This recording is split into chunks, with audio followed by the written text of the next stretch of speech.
Y esta posiblemente sea la quinta versión de que estamos recordando el Día del Yopará, el Día Nacional del Yopará, la manzana de la Ribera.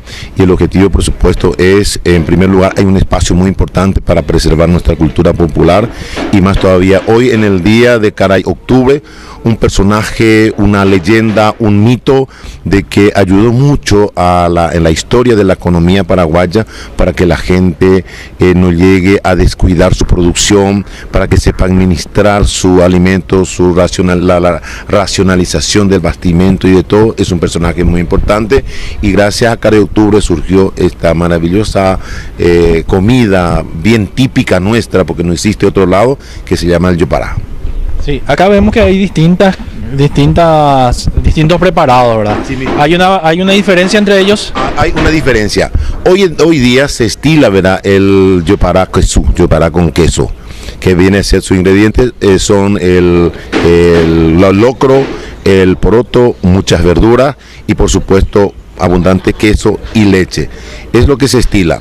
Pero antiguamente se hacía, el yopará significaba una mezcla de todo, tanto de los guisantes como de las carnes. Y además de poner locro, además de ponerle poroto, en muchas partes se le ponía fideo y arroz con carne de vaca, de cerdo y de pollo. Una mezcla de diosa y pantera. Y después de a poco se quedó con la carne. Pero lo mismo había gente que quería con el cerdo. Por ejemplo, en mi infancia se hacía dos clases de yopará, porque los varones generalmente en el campo no quieren nada de queso. Dice que es de enfermo, dice que es de la señora, y para el hombre tiene que ser con mucha carne. Entonces siempre se estilaba hacer dos. Entonces el propósito de ahora es hacer las tres versiones, como el año pasado, de este yopará. Acá tenemos, por ejemplo, una cucharona, por favor, señorita. Acá tenemos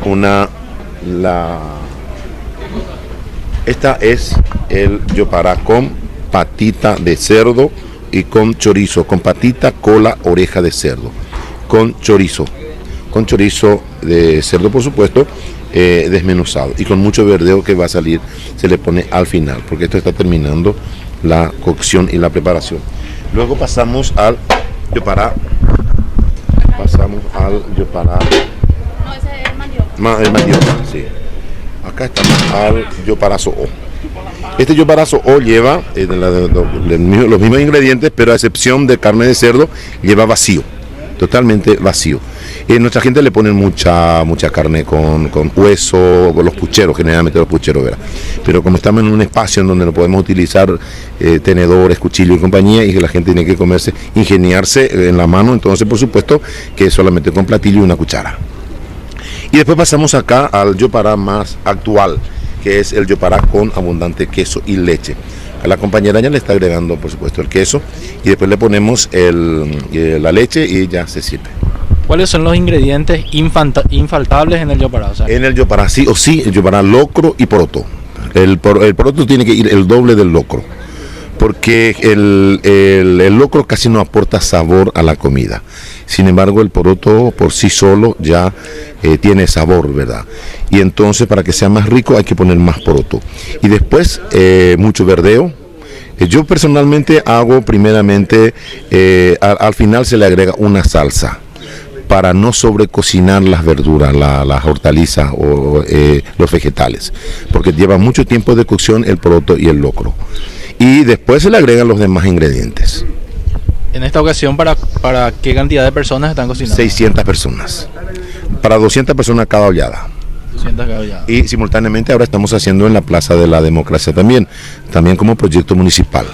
Y ahí de la misma cosa, el mismo menú, pero allá tenemos con jugo, tenemos con ensalada de fruta, pero allá se vende y acá es gratuito, porque ya es una tradición de hacer en la manzana de la Ribera, hacer este yopará. Así que la gente que no haya tenido tiempo de venir acá, entonces las esperamos para que venga el próximo año. Y la verdad que está muy rico el yopará. Yo pedí uno de queso.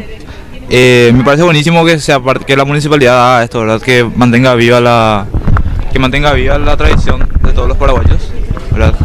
Que es la de compartir, ¿verdad? Porque esto no se está cobrando acá, es totalmente gratis, y es buenísima la iniciativa que tomaron. Toda la vida se hacía esto el 1 de octubre, acá en Paraguay. Esta es nuestra comida típica, que que hasta hoy día en el interior sí la gente consume muy a menudo. ¿Usted suele comer cada 1 de octubre el yopará, doña? Sí. Y en mi familia también cocinamos luego, en el invierno generalmente, porque es comida caliente.